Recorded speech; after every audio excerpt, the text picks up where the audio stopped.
জাতীয়তাবাদী যুবদল আয়োজিত আজকের অনুষ্ঠানে যে শিরোনাম না বলা কথা, তার মাঝেই লুকিয়ে রয়েছে অজস্র মানুষের ত্যাগ, সংগ্রাম এবং বীরত্বের রীতিকথা।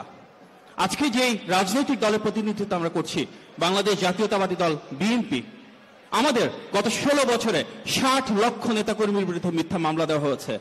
এটি শুধু কোনো সংখ্যা না, আমাদের 4771 জন মানুষের বিচার বহির্ভূত হত্যার শিকার হয়েছে, যেটি শুধুই কোনো পরিসংখ্যান না। আমাদের হাজারেরও বেশি মানুষ গুম হয়েছেন, যেটি শুধুই কোনো তথ্য না। এই যে আমরা দেখেছি যে যুবদলের আয়োজন, সেই যুবদলের নেতাকর্মীর সাথে এমন অনেকগুলো বিষয় ঘটেছে যেটা বাংলাদেশের আর কোনো রাজনৈতিক দলের সাথে ঘটে নাই।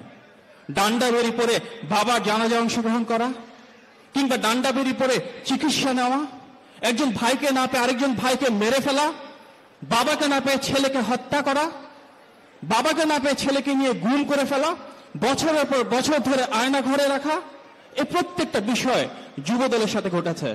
বিএনপি সে রাজনৈতিক দল যেখানে ধানের শীষে ভোট দেওয়ার কারণে একজন জননীকে গণধর্ষণের শিকার হতে হয়েছে।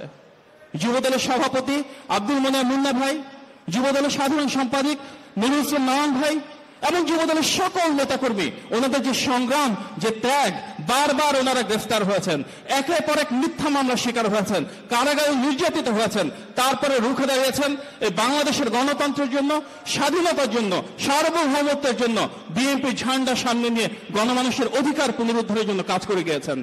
বারবার আঘাতপ্রাপ্ত হয়েছেন, কিন্তু তখন ওনাদের যারা স্বজনেরা রয়েছেন জনমত গঠন করেছেন। আমি কালকে একটা ভিডিও দেখলাম, মুন্না ভাইয়ের ছেলে লাবিব, সে বিদেশ থেকে তখন আল জাজিরাতে ইন্টারভিউ দিয়ে তুলে ধরেছিল বাংলাদেশে ফ্যাসিবাদ কিভাবে গণহত্যা চালাচ্ছে। আমাদের আজকে এখানে বিএনপি সংগ্রামী মহাসচিব রয়েছেন, স্ট্যান্ডিং কমিটির সদস্যবৃন্দ রয়েছেন, জাতীয় পর্যায়ের নেতৃবৃন্দ রয়েছেন, একদম তৃণমূল থেকে শুরু করে একজন নেতাও নেই। সবচাইতে যিনি স্বচ্ছ রাজনীতির ধারক, ওনাদের বিরুদ্ধে একের পর এক মিথ্যা মামলা দেওয়া হয়েছে। যারা বয়স্ক নেতৃত্ব রয়েছেন, অত্যন্ত শ্রদ্ধাভাজন নেতৃত্ব রয়েছেন, ওনাদেরকে নিয়ে সেখানে ঔষধ পর্যন্ত দেওয়া হয় নাই। আমাদের যিনি আজকে প্রধান অতিথি, বাংলাদেশের গণতন্ত্র পুনরুদ্ধারে প্রতিটি ব্যক্তি, প্রতিষ্ঠান এবং রাজনৈতিক দল যারা গণতন্ত্রকে ধারণ করেছিল, তাদের নেতা হিসেবে গত 16 বছর ধরে যিনি ফ্যাসিবাদ বিরোধী নেতৃত্ব দিয়েছিলেন, সেই জনাব তারেক রহমানকে রাজনৈতিকভাবে মোকাবেলা করতে না পেরে নজিরবিহীনভাবে ওনার বাক স্বাধীনতা কেড়ে নেওয়া হয়েছে আইনের মাধ্যমে, আদালতের মাধ্যমে। ওনাকে বেকসুর খালাস দিয়েছিলেন যিনি, সেই বিচারককে পর্যন্ত অস্ত্রের মুখে মিথ্যা মানি লন্ডারিংয়ের মামলায় দেশ ছেড়ে চলে যেতে হয়েছে। আমরা দেখেছি শুধু জনাব তারেক রহমান না, ওনার স্ত্রী, ওনার শাশুড়ির নামে অরাজনৈতিক ব্যক্তিত্ব হওয়ার পরেও একের পর এক মিথ্যা মামলা দেওয়া হয়েছে।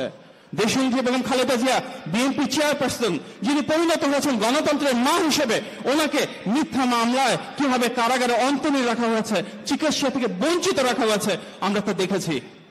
এই যে বিএনপির একটি পরিবার, সেই পরিবারের প্রতিটি সদস্য গত 16 বছর ধরে এবং জুলাই গণ অভ্যুত্থানে ত্যাগ, তিতিক্ষা, সংগ্রামের নেতৃত্ব দিয়েছে।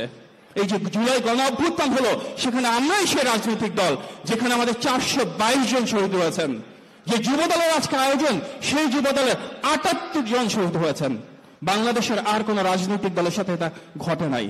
এই গণ অভ্যুত্থান কিন্তু সবার, এটি শুধু বিএনপির না, বাংলাদেশের প্রতিটি গণতন্ত্রকামী রাজনৈতিক দল সেখানে ছিল, শ্রেণী এবং পেশার মানুষ সেখানে ছিল। পাবলিক বিশ্ববিদ্যালয়, প্রাইভেট বিশ্ববিদ্যালয়, মাদ্রাসা, স্কুল কলেজের শিক্ষার্থী, অভিভাবক, চিকিৎসক, সাংবাদিক, আইনজীবী, শিক্ষক, কেউ বাদ নাই, সবাই নেমে এসেছিল। কিন্তু সবার একটা নেতৃত্বের প্রয়োজন ছিল, যেই নেতৃত্ব দিয়েছেন গণমানুষের নেতা জনাব তারেক রহমান, যিনি সবার আগে গত বছরের 16 জুলাই এক দফা ঘোষণা করেছিলেন এবং তিনি তখন বলেছিলেন বাংলাদেশের গণতন্ত্র পুনরুদ্ধারের জন্য সবাই যেন নেমে আসে। এই গণ অভ্যুত্থানের আকাঙ্ক্ষা ছিল, গণ অভ্যুত্থানের লক্ষ্য ছিল এমন একটা সরকার যেটি স্বচ্ছ থাকবে, জবাবদিহিমূলক হবে।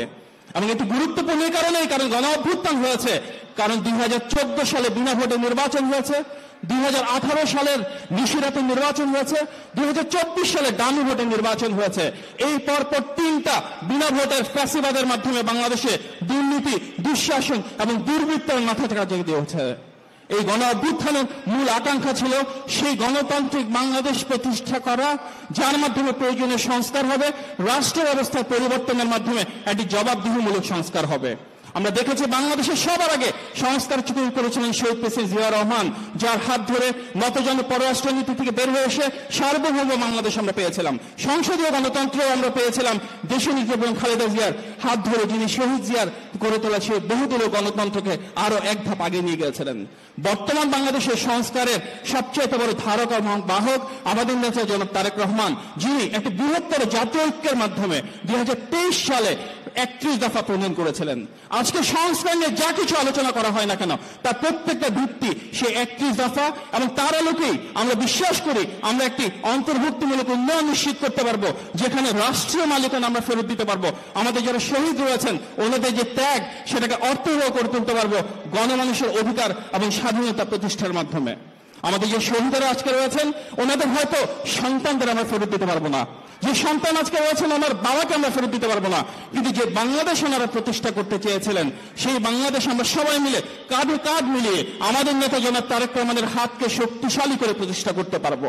গত বছরের ঠিক আজকের এই দিনে 4 আগস্ট উনি যে বক্তব্য দিয়েছিলেন সেখানে তিনি বলেছিলেন যে দেশপ্রেমিক সেনাবাহিনী যেন জনগণের পাশে থাকে। সেখানে তিনি নির্দেশনা দিয়েছিলেন গণতন্ত্র পুনরুদ্ধারের স্বার্থে বাংলাদেশের সকল শ্রেণী এবং পেশার মানুষ যেন রাজপথে নেমে আসে, যার যা কিছু আছে তাই নিয়ে যে যেখানে আছে সেখানে। আমরা বিশ্বাস করি আমরা সবাই এক হয়ে সেই গণতান্ত্রিক বাংলাদেশ আবারও ইনশাল্লাহ পুনঃপ্রতিষ্ঠা করব, ফিরিয়ে আনবো এই বাংলাদেশের সাম্য, সামাজিক মর্যাদা এবং মানবিক সুবিচার ইনশাল্লাহ। আপনার সবাইকে ধন্যবাদ। আসসালামু আলাইকুম।